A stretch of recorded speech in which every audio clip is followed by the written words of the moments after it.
Good afternoon and welcome to this week's Time Out. I'd like to speak to you for a moment or two today on the faithfulness of God. Psalm 57:10 says this, "For great is your love reaching to the heavens, your faithfulness reaches to the skies." Psalm 86 verse 15 says this, "But you, O Lord, are compassionate and great and a gracious God, slow to anger, abounding in love and faithfulness." And I've been thinking this week about the faithfulness of God. The truth be told, faithfulness is a rare commodity in the world we live in. There are millions of spouses out there with broken hearts because their spouse, their husband or wife was unfaithful. There are millions of children living in broken homes because one or the other parent was unfaithful. And now this is the circumstances. And some of them don't even live in homes at all. The list of broken hearts because of unfaithfulness is endless. But there is one who has always kept his promises and always will.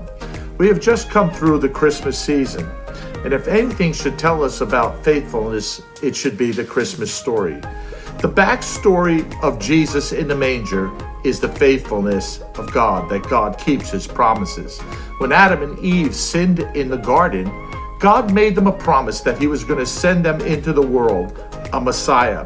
And the Bible tells us that in the fullness of time, he was born. Then God made a covenant with Abraham that through him and through his seed, all the nations of the earth would be blessed. The promise continued to David, and God promised through him that there would be a king that would sit on his throne forever and ever. The stable in Bethlehem proclaims the faithfulness of God, for in that stable, God fulfilled his promise to the world. The promises continued through the prophets who looked down through the ages, like Isaiah, who said a virgin would conceive and give birth to a son. You would call his name Emmanuel. Faithfulness is important, and it is important because it teaches us whether we can rely upon someone or not. What we know about the faithfulness of God is that we can rely on him. God has made many promises through his word, hundreds of promises concerning Jesus. His faithfulness, or in his faithfulness, he made good on his promises and sent Jesus. But there are a multitude of promises in God's word that do not have anything to do with the coming of Jesus, but rather could have to do with God's faithfulness to you. He promises that he will supply all our needs according to his riches and glory. He has promised that he would never leave us nor forsake us. He has promised us that when we call upon him, he will answer. I know that there are times when we are waiting for God to answer, and it seems like the answer is never coming. But we need to think and remember that God is faithful, and in the fullness of time, he will be faithful to the promises he has made. 2 Peter 3:9 says this, "The Lord is not slow in keeping his promise, as some understand slowness."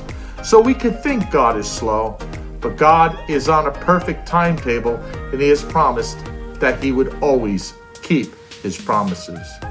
What I would like you to meditate on this week is the faithfulness of God.